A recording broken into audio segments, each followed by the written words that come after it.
सबसे पहली घटना हुई आजादी के बाद देश का प्रधानमंत्री तय करना था। तय कौन करना था? तो उस वक्त के जितने प्रांत थे इसके कांग्रेस के अध्यक्षों ने, उनके एक एक वोट से तय होना था। अब 28 वोट श्री सरदार पटेल को मिले और 2 वोट जवाहरलाल नेहरू जी को मिले।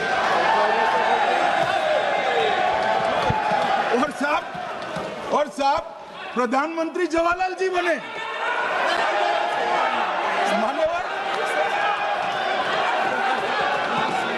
मान्यवर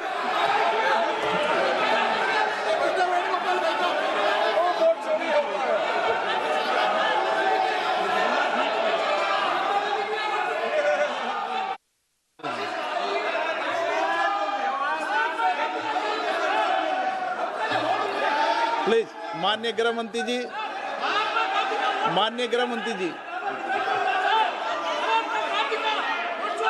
प्लीज।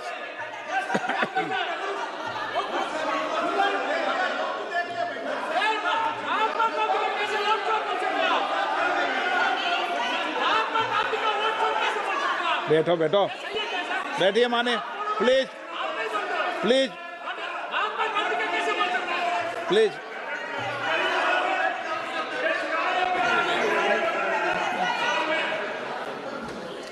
मान्यवर दूसरी, प्लीज बैठिए बैठिए माननीय सदस्य, प्लीज, हर बार नहीं उठते, बैठिए।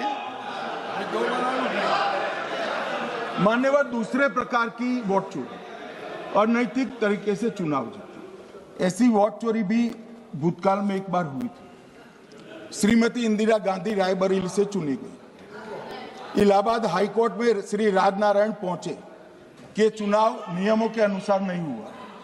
इलाहाबाद हाईकोर्ट ने ये तय कर दिया कि श्रीमती गांधी ने उचित तरीके से चुनाव नहीं जीता है, हम इसको रद्द कर देते। मान्यवर ये भी वोट चोरी थी, बहुत बड़ी वोट चोरी थी। और उसके बाद में क्या हुआ? उसके बाद में वो वोट चोरी को ढकने के लिए संसद में कानून लाए कि प्रधानमंत्री के खिलाफ कोई केस ही नहीं हो सकता। मैं विपक्ष के नेता को कहना चाहता हूं, इम्यूनिटी की बात आप चुनाव आयोग की पूछ रहे हैं, इसका तो मैं जवाब दूंगा, इम्यूनिटी का। मगर ये इम्यूनिटी जो श्रीमती गांधी ने दी थी, इसके लिए आपका क्या कहना है? और उन्होंने तो स्वयं के लिए ले ली। उनका आरोप है। प्लीज, ऐसे नहीं चलता मान्यवर। आप जब बोले, जब 5-5 मिनट उठेंगे क्या? ये मान्यवर उनका आरोप है। आप भी बोले ना, गलत। 1-1 मिनट में सदस्य नहीं उठेगा ना। मान्यवर उनका आरोप है कि सरकार ने बनाया तो लोकतंत्र ने बनाया, तो जो समय का केस था वो बताया है, आगे का तो बताया। मोदी जी को भी सब लोगों ने प्रधानमंत्री बनाया है भाई, आपकी कृपा से नहीं बने हैं। मान्यवर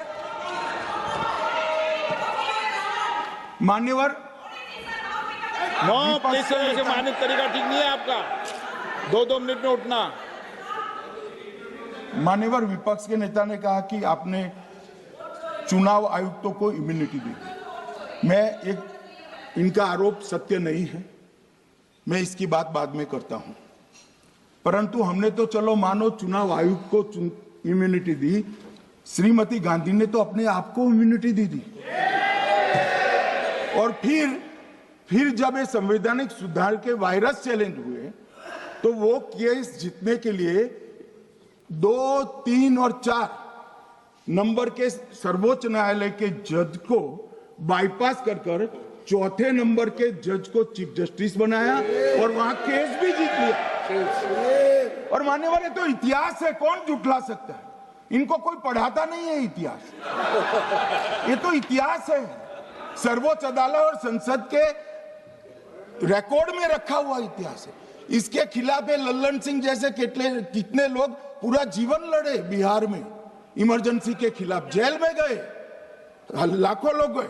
और तीसरी वोट चोरी कहना चाहता हूं, तीसरी वोट चोरी का प्रकार मैंने बताया था कि योग्यता नहीं है और मतदाता बन जाना। अभी अभी एक वाद पहुंचा है, वाद मतलब डिस्प्यूट पहुंचा है दिल्ली की सिविल अदालत में। उसमें डिस्प्यूट ये है कि सोनिया गांधी जी इस देश की नागरिक बनने से पहले मतदाता बने।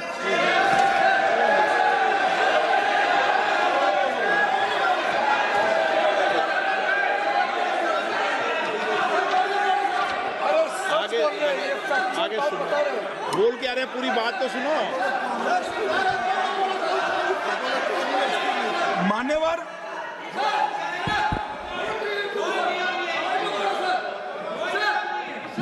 मैंने इतना ही कहा है कि अदालत में केस चल रहा है जो फैक्चुअल है। अब जवाब तो उनको अदालत में देना है, सोनिया जी ने यहां क्यों दे रहे? अदालत में जवाब देना है।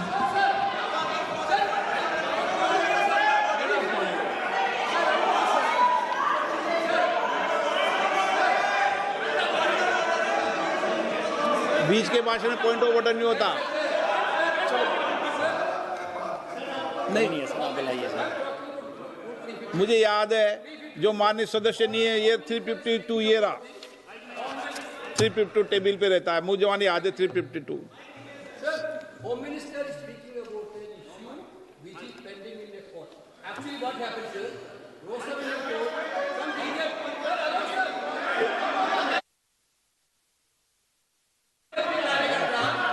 Filed a case on Madam Sonia Gandhi's voting on that 80. Sir, that Rosa Avenue Court dismissed that case without, there is no substance in that case. After the same person given an appeal. Gandhi not even voted in that election. I am challenging Home Minister. Okay. Sonia Gandhi not even voted that election. Can you prove it? Can you prove it? Sir, misleading statement a Home Minister doing. Sir, you are. What is this, sir? एक minute please दादा, एक minute please. No, बैठिए। No मान्य please. देखिए माननीय सदस्य, 2 दिन से मैं चर्चा को सुन रहा हूं और 352 आपने भी पढ़ा है, मैंने भी पढ़ा है, ठीक है ना।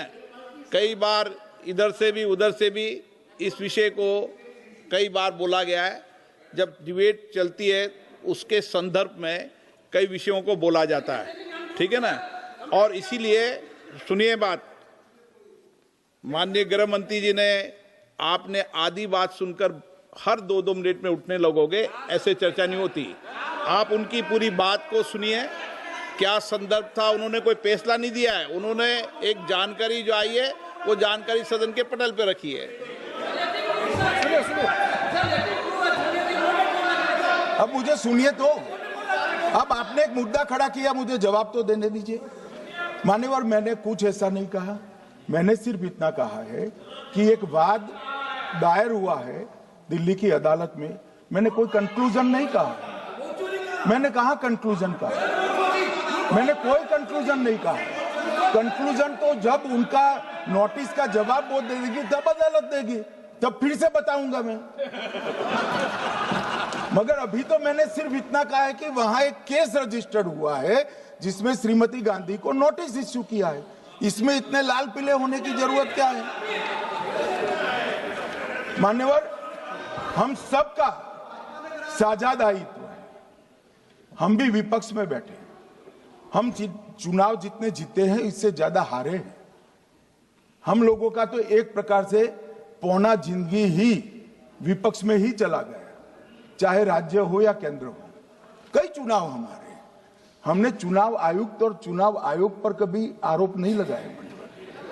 एक नया पैटर्न खड़ा, एक नया पैटर्न।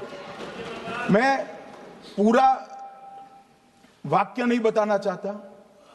श्रीमती ममता बनर्जी ने चुनाव आयोग पर आरोप लगाए, स्टालिन जी ने लगाए, बीडी सतीशन जी ने लगाए, श्री राहुल गांधी ने लगाए, मल्लिकार्जुन खड़गे जी ने लगाए, तेजस्वी यादव जी ने लगाए, अखिलेश यादव जी ने लगाए, वी शिवन कुट्टी ने लगाए, हेमंत सोरेन जी ने लगाए, भगवंत मान जी ने लगाए। अब पहले तो ऐसी परंपरा सिर्फ कांग्रेस पार्टी में थी, मगर संपर्क का दोष कहता होता है साहब, ये सारे इंडिया अलायंस वाले चुनाव आयोग के खिलाफ आए। मान्यवर, चुनाव आयोग एक तटस्थता से चुनाव कराने वाला संस्थान बनाया गया और इसकी मान्यता कोई पॉलिटिकल पार्टी ने नहीं दी, भाग और अनुच्छेदों के तहत हमारे संविधान ने दी है और ये संवैधानिक प्रक्रिया है। ये संवैधानिक प्रक्रिया पर सवाल खड़े कर कर, अनर्गल आरोप कर कर आप पूरे चुनाव आयोग की एक प्रकार से पूरे दुनिया में इसकी छवि को धूमिल करने का काम कर रहे हैं। आपको लगता है कि आप सरकार की छवि धूमिल कर रहे हैं? ना जी, आप पूरी दुनिया में भारत के लोकतंत्र की छवि को धूमिल कर रहे हैं। मान्यवर, सरकार का तो इतना ही सवाल है, मान्यवर सरकार का तो इतना ही सवाल है कि भारत के मतदाता क्या सोचेंगे, मगर मतदाता का सोचने का सवाल नहीं है। मतदाता को तो मालूम है कि हमने तो वोट दिया है इसलिए चुनकर आए हैं, तो उसके मन में कोई डाउट नहीं है। ये वोट चोरी करते रहे, घुसपैठिया बचाओ यात्रा निकाली और बिहार में 2/3 बहुमत से हम जीत गए। मान्यवर, ये जो नई परंपरा शुरू हुई कि देश के अंदर चुनाव न जीते तो चुनाव आयोग को बदनाम करो, चुनाव प्रक्रिया को बदनाम करो, मतदाता सूची को बदनाम करो, ये हमारे लोकतंत्र का भला नहीं करेगी। यही आयुक्त के तहत, यही सरकार के होते हुए आप कई चुनाव जीते, हम कुछ नहीं बोले, हम पार्टी में बैठकर इसकी मीमांसा की, मगर ये लोग चुनाव आयोग पर प्लीज नो, आप बैठिए। आप